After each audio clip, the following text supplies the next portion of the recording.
چه میدونم بابا. خانم گفتی متوسط؟ چند بار میپرسی؟ آره دیگه. آخرین فرصت اگه این پروژه رو تحویل ندم قطعا از دانشگاه اخراجم میکنن. ببین پروژه هم اینه، طراحی پل عابر پیاده با رویکرد معماری پانامتریک. آره حالا الان دیگه باید برم. باشه فعلا.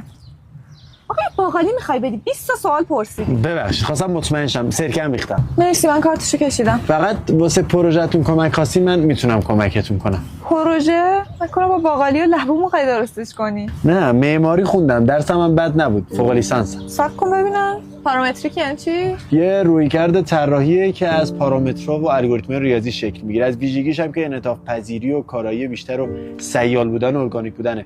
نمونهش هم مرکز همایش‌های هنری گوانژو. اثر زاها حدید. نه تو انگار واقعا یه چیزایی بلدی. اینجا چیکار میکنی؟ قسمت دیگه درسمون که تمام شد جا نبود استخدام شیم، بعدم آشنا نداشتیم یه جایی به زور جامون بده.